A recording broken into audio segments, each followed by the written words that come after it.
안녕하세요. 구름책방의 김상호입니다. 오늘은 오랜만에 책 소개 영상을 찍고 있는데요. 오늘은 조금 편안하게 읽으실 수 있는 책을 가져왔습니다. 바로 이 책, 전염의 시대를 생각한다입니다.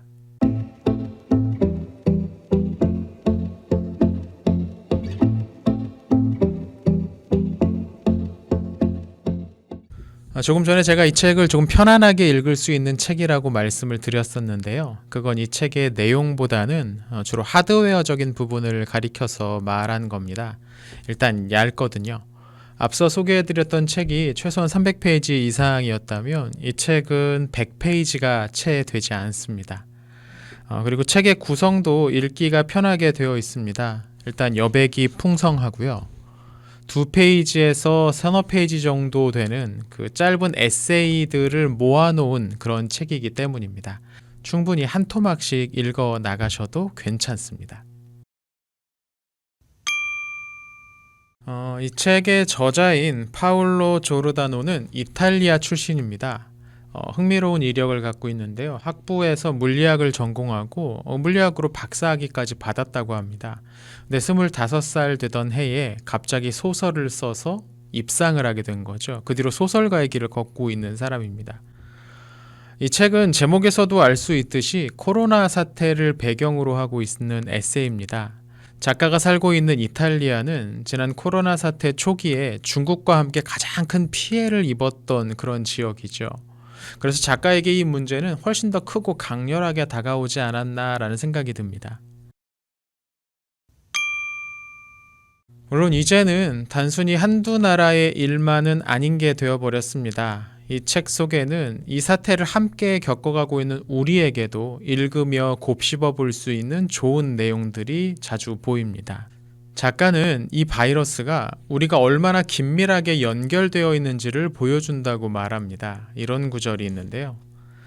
그러나 신종 코로나 바이러스는 달랐다. 훨씬 과감했다. 그 뻔뻔함은 우리가 알고 있되 헤아리지 못했던 것을 일시에 일깨웠다.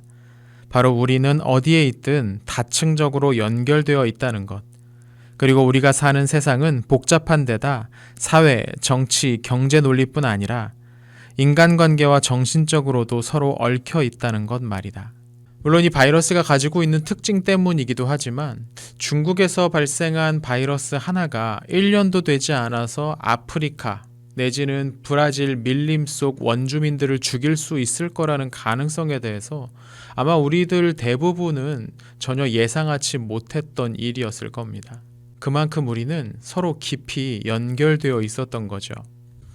우리가 그렇게 서로 연결되어 있다면 역으로 이 문제를 해결하기 위해서 우리는 서로 더욱 단단히 연결되어 있어야 됩니다. 연대감이 필요하다는 것이죠. 작가는 이 부분에서 이렇게 또 이야기를 합니다. 우리는 다수이고 우리 각자의 행위는 각각 지각되기 어려우며 막연한 전체 결과로 이어진다. 전염의 시대의 연대감 부재는 무엇보다도 상상력의 결여에서 온다. 이 영상을 찍고 있는 11월 초를 기준으로 미국에서는 하루에 코로나 확진자 수가 10만 명을 훌쩍 넘고 있습니다. 전 세계적으로 보면 일일 확진자 수가 60만 명에 가까울 정도로 엄청나게 빠른 속도로 늘어나고 있습니다. 상황이 이렇게 엉망이 된 데에는 여러 가지 이유가 있겠지만 그 중에 중요한 이유 중 하나는 가짜 뉴스죠. 지금도 여전히 어디에선가는 마스크를 쓰기 싫다는 어린애 떼쓰는 것 같은 시위가 벌어지고 있기도 합니다.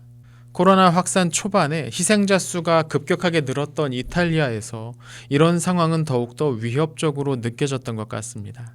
그래서 이 책을 보면 자주 이런 가짜뉴스, 거짓된 정보와 관련된 내용들이 등장하죠.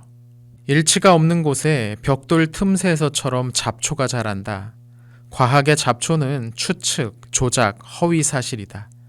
과학과 추정의 합의가 없는 곳엔 반쪽짜리 진실과 거짓만이 피어난다. 또 작가는 가짜뉴스를 전염병에 비유하기도 합니다.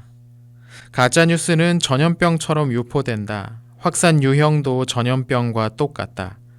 잘못된 정보 앞에서 우리는 감염 가능자이거나 감염자, 회복자이다. 우리를 놀라게 하고 자극하고 분노케 하는 가짜뉴스가 많아질수록 우리는 전염병에 더 취약해진다. 코로나 사태는 우리로 하여금 많은 것을 새로운 방식으로 생각하게 만들었습니다. 그리고 이런 새로운 깨달음들 중 상당 부분은 앞으로 우리가 살아가는데 많은 도움이 될 만한 그런 깨달음이죠. 그래서 작가는 언젠가 이 코로나 사태가 모두 끝나버렸을 때 우리가 이때 새롭게 깨달았던 그 깨달음조차 함께 잊혀지지는 않을까 염려하기도 합니다. 이런 구절이 있는데요. 나는 이 전염이 우리 자신에 대해 폭로하는 것에 귀를 막고 싶지 않다. 두려운 비상사태가 종료되면 우리의 일시적 자각은 순식간에 사라질 것이다. 이것이 질병의 본질이다. 작가는 우리가 이 사태에서 교훈을 얻어야 된다고 말합니다. 다만 그건 누군가에 대한 비난이나 차별, 혐오 같은 그런 식으로 표현돼서는 안 되는 것이죠. 우리는 코로나19가 개별적인 사건이고 역경이나 재앙이며 다 그들 잘못이라고 소리칠 수 있다. 그러는 건 자유다. 그렇지만 반대로 이 사태에서 의미를 찾고자 노력할 수 있다. 정상적인 일상이 우리에게 허락하지 않았던 생각의 시간으로 이 시기를 더 잘 활용할 수 있다. 외출과 이동이 중지되는 상황 가운데서 우리는 이 시간을 생각하는 시간으로 활용할 수 있다는 겁니다.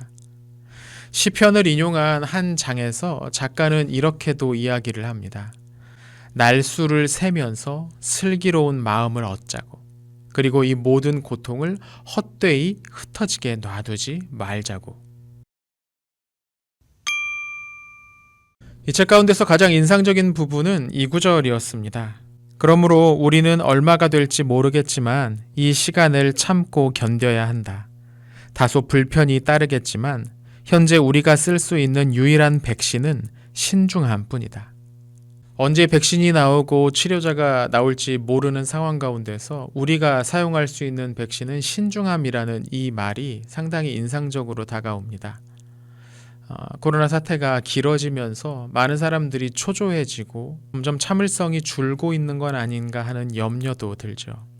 이럴 때일수록 우리에게 필요한 것은 조금 더 신중하게, 나뿐만 아니라 다른 사람도 생각하며 내가 하는 그 작은 일들이 얼마나 큰 영향력을 끼치는지를 깊이 생각하고 행동하는 게 아닌가 싶습니다.